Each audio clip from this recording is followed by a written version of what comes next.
আসছে গোপাল যাচ্ছে গোপাল, ভাবছে গোপাল হাসছে গোপাল, আসছে গোপাল যাচ্ছে গোপাল, ভাবছে গোপাল হাসছে গোপাল।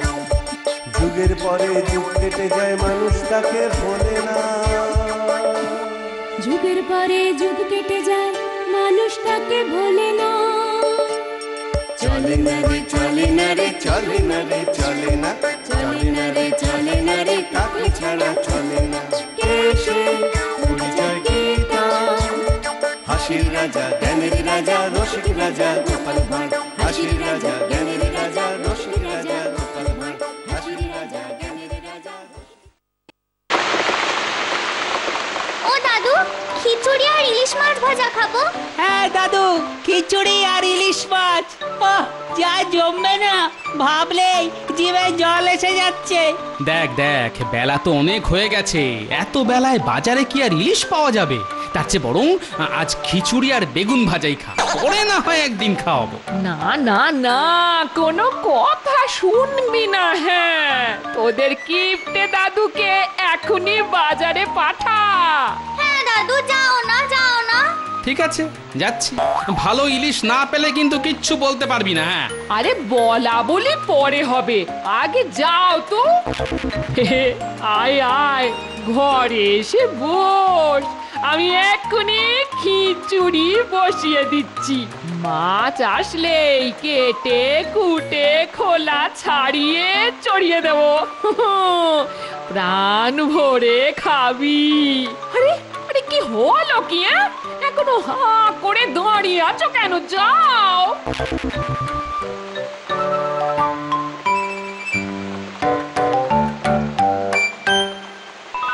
ভেবেছিলাম সারাদিন কোথায় পড়ে পড়ে ঘুমোবো, তা না, মৌকা পেয়ে ঠিক বাজারে পাঠিয়ে দিল। এখন গ্যাঁটের কড়ি খরচা করে ভালো দেখে ইলিশ মাছ কেন? দূর দূর দূর, ভাল লাগে না।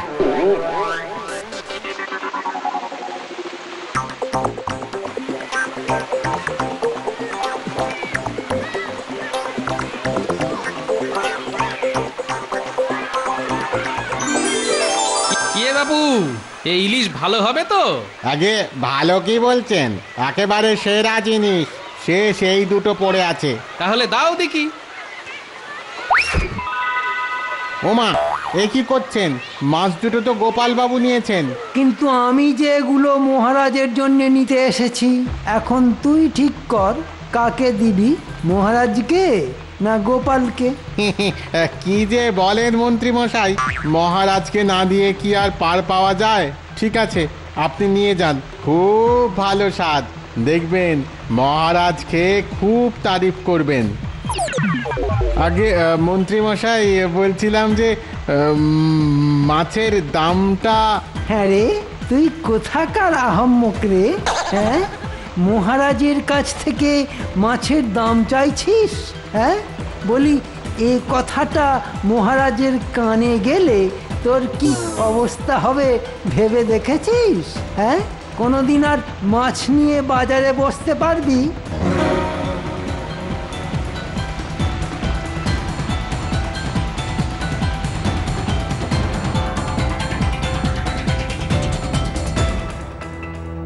কি গো দাদু, হাত খালি কেন? মাছ আনোনি? না রে, পেলাম না। মানে বলি পেলে না, নাকি দুটো পয়সা বেশি খরচা হওয়ার ভয়ে নিয়ে এলে না? এই কি আজে বাজে কথা বলছো বলো তো? এক জোড়া ইলিশ তো নিয়েছিলাম, কিন্তু ওই বেটা ছো মেরে কেড়ে নিলে আমি কি করব? তা কে ছো মারলো শুনি? কাকে না চিলে? কাকো না ছিল না, এক বেটা শকুন। শকুনে ছো মারলো? তাও আবার যে সে শকুন নয়, একটা দুপে শকুন। দেখো দেখো দেখো, এইসব ছেলে ভোলানো কথা বলে আমায় কিন্তু ভোলাতে পারবে না। হ্যাঁ, এই বলে দিলাম, তোমাকে আমি হাড়ে হাড়ে চিনি। দুটো পয়সা খরচা হবার ভয়ে ইলিশ না এনে দিব্যি হাত দুলিয়ে বাড়ি চলে এলে, কিপ্টের মরণ একেবারে দূর। দেখো, সবটা না শুনে সর্বক্ষণ শুধু ওই কিপটে কিপটে করে মুখ নাড়া দেবে না তো? তোমার কোনো গাল গল্প আমি শুনতে চাই না। হ্যাঁ, আর কিপটেকে কিপটে বলবো না তো কি বলবো দাতা কর্ণ? ধুত্তর, উঠতে বসতে শুধু কিপটে কিপটে বলে খোঁটা দেওয়া। এই জন্যই না ঘরে থাকতে ইচ্ছে করে না, বুঝলে? ও দাদু, রাগ করে চলে যেও না দাদু। যা চলে গেল। যত নষ্টের গোড়া আমাদের এই মহারাজ। এতখানি বয়স হয়ে গেল তবুও এখনো নোলা গেল না। ওর মাছের যোগান দিতে গিয়েই তো আমার হাতের জোড়া ইলিশ হাত ফসকে বেরিয়ে গেল। আজ আচ্ছা করে মহারাজকে দু কথা শুনিয়ে দিয়ে আসবো, তাতে যা হবার হবে।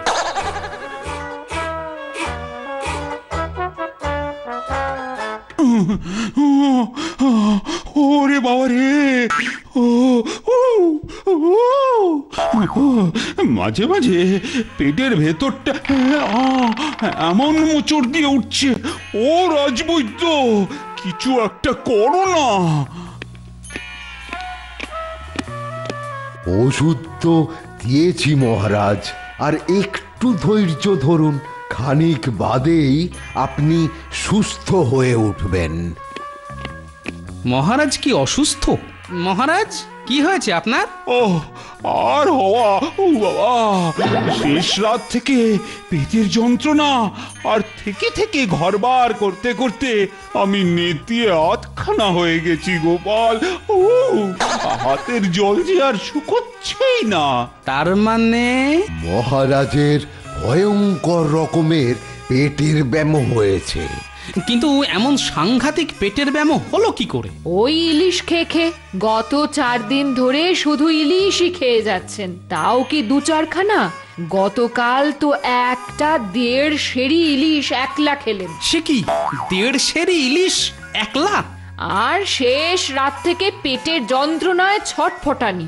ইলিশ খেয়ে পেটের ব্যামো যখন হয়েছে তখন আজ আর নিশ্চয়ই ইলিশ খাবেন না। তবুও একবার জেনে নিতে হচ্ছে। মহারাজ, আর কি ইলিশ খেতে ইচ্ছে করছে? ইলিশ? না না, ইলিশের নাম শুনলেই আমার এখন কেমন গা বমি বমি করছে। বুঝেছি, তার মানে মহারাজের নাম ভাঙিয়ে নিজে খাবে বলে মন্ত্রী বেটা বিনে পয়সায় বাজার থেকে ইলিশ হাতিয়ে এনেছে। ঠিক আছে, বোঝাবো এবার মজা। রানীমা, মহারাজের শরীর খারাপের কথা কি আমাদের মন্ত্রী মশাই জানেন? হয়তো জানে না। আমি কি তাহলে ওকে একবার খবর পাঠাবার ব্যবস্থা করব? হ্যাঁ হ্যাঁ, এক্ষুনি পাঠাও। দেখছো তো, ইলিশের গুঁতোয় আমি একেবারে শুয়েই পড়েছি। ও কবে যে রাজসভায় যেতে পারবো কে জানে। তাই ওর ঘাড়ে এখন অনেক কাজ। আমি এক্ষুনি ব্যবস্থা করছি। বেটাকে আজ এমন শিক্ষা দেব না, অনেক দিন মনে রাখবে। বাবা, কি বড় ইলিশ! তাও আবার একখানা নয়, দুখানা। তেমন বড় আর তাজা ইলিশ জোড়া দাম কত পড়লো? দাম? হ্যাঁ? তুমি হাসালে। আরে ভুলে যাচ্ছ কেন? আমি এ রাজ্যের মন্ত্রী। দামের কথা উঠতেই মাছওয়ালা হাত জোর করে বলল, আপনি খাবেন? এ তো আমার সৌভাগ্য। দামের কথা বলে আমায় লজ্জা দেবেন না মন্ত্রী মশাই। তাই নাকি? হ্যাঁ, তা বেশ জমিয়ে রান্না করো তো দেখি। ইলিশ ভাজা, ইলিশের ঝাল, ইলিশ মাছের ভাপা, তারপর ওই কি যেন বলে, হ্যাঁ মনে পড়েছে ইলিশ পাতুরি। এই বর্ষার বাজারে বেশ জমিয়ে খাওয়া যাবে আজ। যা ভেবেছি তাই। ও মন্ত্রী মশাই বাড়ি আছেন? যেই একটু মাছ কোটা দেখছি অমনি মন্ত্রী মশাই বলে হাঁক ডাক। কে? আমি রাজবাড়ির রক্ষী। দাঁড়াও, যাচ্ছি। কি হলো কি? হ্যাঁ, হাঁক ডাক করছো কেন? আগে ওই এক্ষুনি একবার রাজবাড়িতে চলুন, মহারাজ ডেকেছেন। কেন? সে তো আমি জানি না, তবে মহারাজের খুব অসুখ, ওই পেটের ব্যামোয় কাহিল হয়ে পড়েছেন। ঠিক আছে, তুমি যাও, আমি আসছি। যে আজ্ঞে। এই জন্যই বলে কপালে না থাকলে ঘি ঠক ঠকালে হবে কি। কেন হঠাৎ কথা বলছো কেন? বলছি কি আর সাধে, কোথায় ভেবেছিলাম মাছ কোটা দেখে, তারপর ভাজা মাছের গন্ধ শুকে, তারপর আয়েশ করে খাবো। না, আহা কি হলো সেটা বলবে তো। কি আর বলবো, রাজবাড়ির রক্ষী ডাকতে এসেছিল। পেটের ব্যামোয় মহারাজ নাকি কাহিল, আর আমাকে এক্ষুনি রাজবাড়িতে ডেকে পাঠিয়েছেন। উমা, সে কি গো? তাহলে তোমার ইলিশ খাওয়া? মনে হচ্ছে এবেলা আর হবে না, রাজবাড়ি থেকে আসতে আসতে হয়তো দেরি হয়ে যাবে। তাহলে কি হবে? মুখের মাছ বলে কথা। তবে সন্ধেবেলা এসে আশ মিটিয়ে খাবো। শোনো, তুমি মাছগুলোকে ভালো করে কেটে বেছে নুন হলুদ মাখিয়ে রান্নাঘরের শিকেতে ঝুলিয়ে রেখো। হ্যাঁ, রাতের বেলা গরম গরম ভেজে দিও। শুধু গরম ইলিশ ভাজা আর গরমা গরম ভাত, যা জমে যাবে না। দাঁড়া বেটা, তোকে আমি গরম ইলিশ ভাজা খাওয়াচ্ছি। কি রে, কি হলো? কতক্ষণ আর অমন চুপ করে বসে থাকবি? খিচুড়ি তো ঠান্ডা হয়ে জমে পিপি হয়ে গেল। এরপর কি আর ওই ঠান্ডা বেগুন ভাজা দিয়ে মুখে তুলতে পারবি? কিন্তু দাদু যে এখনো এলো না। তেজ দেখিয়ে বেরিয়ে গেছে। ও যখন আসে আসুক, তোরা খেয়ে নে। দিদিমা, দাদুকে শুধু মুধু কিপটে বলে তুমি কিন্তু খুব অন্যায় করেছো। আচ্ছা, আমাদের দাদু কি এতই কিপটে নাকি? না না, কখনো না। দাদু আমাদের কত কি কিনে খাওয়ায়, বাদাম তক্তি, মোয়া, রসগোল্লা। আর একদিন ইলিশ মাছ আনতে পারেনি বলে তুমি তাকে কিপটে বলবে? সকালে তোদের জন্য ইলিশ আনতে পারিনি বলে আমার খুব কষ্ট হয়েছিল, বুঝলি। তবে এখন এমন ব্যবস্থা করে এসেছি যে রাতে তোরা প্রাণ ভরে ইলিশ খেতে পারবি। সত্যি? তবে সত্যি তখনই হতে পারে যদি তোরা আমার কথা মতো ঠিকঠাক কাজ করতে পারিস। পারবো পারবো, খুব পারবো। তুমি শুধু একবার বলেই দেখো না। তাহলে কাছে আয়, খুব গোপন ব্যাপার তো, তাই তোদের কানে কানে বলতে হবে।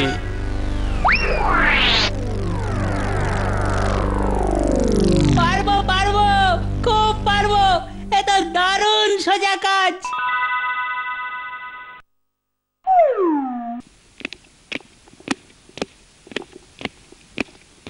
আমায় ডেকেছেন মহারাজ?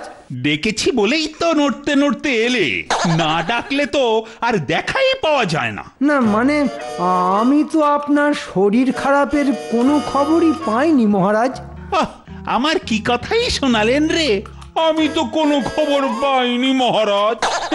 গোপাল কিন্তু কোনো খবর না পেয়েই আমার খোঁজ নিতে এসেছিল।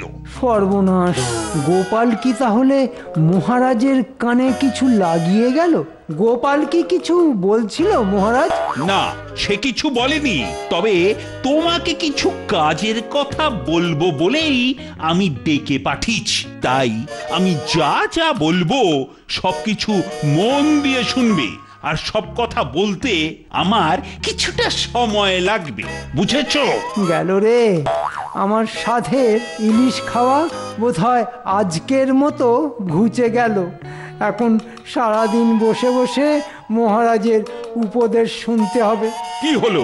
কাজের কথার নাম শুনেই মুখটা অমন পেঁচার মতো হয়ে গেল কেন? ওরে বাবা, বাবারে বাবারে বাবারে বাবারে, পেটটা আবার মোচড়াচ্ছে কেন রে? ও আবার কি হলো? না না না না, মনে হচ্ছে আরেকবার কল ঘরে যেতে হবে। মা, ও মানুষটা অত স্বাদ করে জোড়া ইলিশ ঘরে নিয়ে এসেও খেতে পারলো না।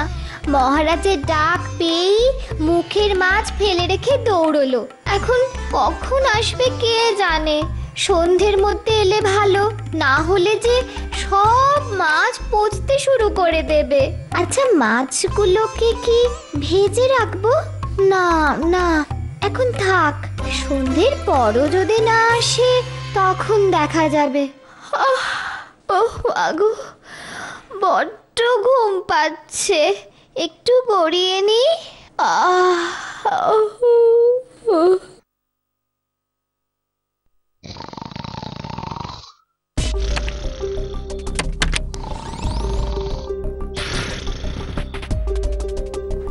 বলেছে ওই হাঁড়ির মধ্যেই মাছ থাকতে পারে। তাহলে চ। খুব সাবধানে কিন্তু, আর খুব আস্তে।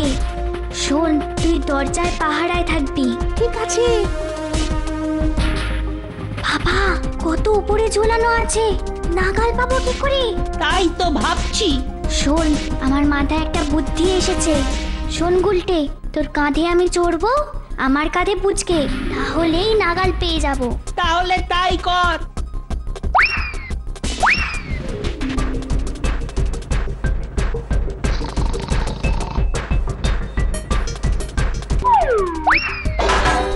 একটা শব্দ হলো না? কে রে? মনে হচ্ছে কিছু একটা গোলমাল বাঁধিয়েছে। মন্ত্রীর বউ যদি এখন রান্নাঘরের দিকে যায়, না, কিছু একটা করতে হবে। ও, তাহলে বেড়াল। দেখেছো, ইলিশের গন্ধে ঠিক বাড়ির কাছে এসে ঘুরঘুর করছে। তবে ওই শিকে থেকে মাছ বের করা তোর কম্ম নয়। না, তবু একবার রান্নাঘর থেকে ঘুরে আসি। বেড়ালদের একেবারে বিশ্বাস নেই। কি হবে এখন? ধরা পড়ে গেলে তো মেরে হাড়গড় ভেঙেই দেবে। মন্ত্রী মশাই, ও মন্ত্রী মশাই, বাড়ি আছেন? গোপালের গলা না? দাঁড়ান, আসছে। গোপাল দাদুর গলা না? তাহলে হয়তো গোপাল দাদু মন্ত্রীর বউকে কথা বলে আটকে রাখতে চাইছে। চল, এই ফাঁকে আমরা মাছের হাঁড়ি নিয়ে পালাই। তাই চ।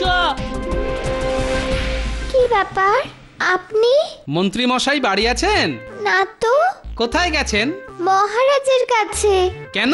ওই যে রাজরক্ষী এসে ডেকে বলল যে পেটের ব্যামোয় মহারাজ নাকি কাহিল। ব্যাস, কথাটা শোনা মাত্র অমনি দৌড়লো। কেন, মহারাজের পেটের ব্যামোর খবর আপনি জানেন না? জানি তো, সকালে তো দেখেও এলাম। কি করে হলো? ওই যে ইলিশ মাছ। ইলিশ মাছ? হ্যাঁ, ওই গাদা গুচ্ছের ইলিশ মাছকে। ঠিক আছে ঠিক আছে, মন্ত্রী মশাই যখন এখনো আসেননি, তাহলে হয়তো রাজবাড়িতে কোনো কাজে আটকে গেছেন। আমি তাহলে আসি এখন।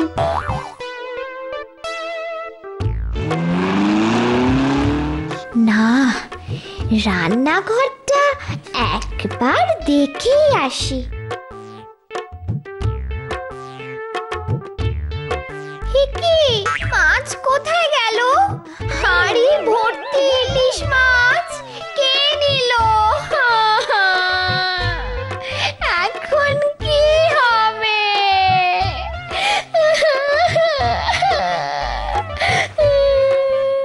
ওহ, আজকে কার মুখ দেখে যে উঠেছিলাম কে জানে। ওদিকে কাঁড়ি কাঁড়ি ইলিশ খেয়ে মহারাজের পেটের ব্যামো, আর এদিকে ইলিশের শোকে আমার পেট একবারে চুই চুই চুই চুই করছে। যাই, তাড়াতাড়ি বাড়ি গিয়ে ইলিশ মাছ ভাজা আর ভাত খেতে হবে। নে নে, এখন গরম গরম মাছ ভাজা খা। দিদা, এখন খেলে পরে আবার খিচুড়ির সাথে পাবো তো? পাবি রে বাবা, পাবি। এখনো পাবি, তখনও পাবি। এত মাছ আছে না যে খেয়ে শেষ করতে পারবি না। শুধু এদের দিলেই হবে? বলি আমায় একটা দাও। মাছ ভাজার যা গন্ধ ছেড়েছে না। কি গন্ধ রে! হ্যাঁ, মনে হচ্ছে গোপালের বাড়ি থেকে আসছে। কিন্তু গোপালের বাড়ি থেকে ইলিশ মাছ ভাজার গন্ধ আসছে কি করে? হ্যাঁ, গোপাল তো সকালে কোনো ইলিশ মাছ পায়নি। তাহলে কি বিকেল বেলা মাছ নিয়ে এলো? যাকে যাক, পা চালিয়ে বাড়ি যাই। ইলিশের গন্ধতে আমার পেটের মধ্যে যেন হাজার ছুঁচো কীর্তন করতে শুরু করে দিল। একটাও মাছ নেই। এখন উনি এলেই কি বলবো? কি গো এমন গালে হাত দিয়ে বসে আছো কেন? যাও যাও, শিগগির রান্নাঘরে গিয়ে মাছ ভাজতে শুরু করে দাও। হাত মুখ ধুয়ে আসছি, এসেই বসে যাব।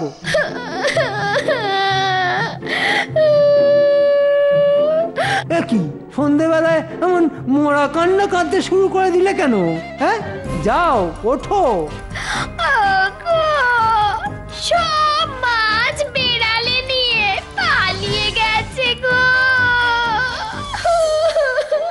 মানে হাড়ি শুদ্ধ সব মাছ। এই তোমার মাথা ঠিক আছে তো? কি সব আবল তাবল বলছো? হ্যাঁ, বেড়াল কি কখনো হাঁড়ি শুদ্ধ মাছ নিয়ে পালাতে পারে? হ্যাঁ, তাই তো। বুঝতে পেরেছি এ কোন বেড়ালের কাজ। দাঁড়াও দাঁড়াও, এখনই এর হেস্ত নেস্ত করে আসছি।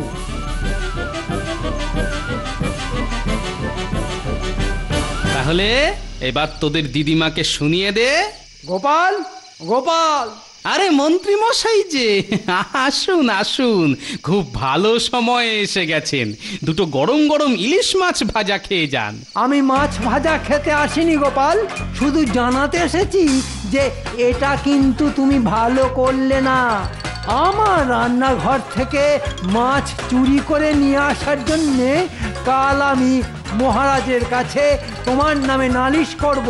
তাহলে আমিও বলবো যে মহারাজের নামের ভয় দেখিয়ে মাছওয়ালার কাছ থেকে হুজ্জুতি করে আপনি নিজে খাবেন বলে এক জোড়া মাছ হাতিয়ে এনেছেন। আর এসব শোনার পর কি মহারাজ আপনাকে আর আস্ত রাখবেন? হ্যাঁ, মানে মহারাজের ভয় দেখাচ্ছ? ঠিক আছে ঠিক আছে ঠিক আছে, দেখাও দেখাও। তবে একদিন না একদিন তোমার এই কাজের জন্যে আমি না তোমায় দেখে নেব। তাই নাকি? তবে চশমা পরে আসবেন কিন্তু, না হলে আবার তালকানার মতো হাতড়ে মরতে হবে।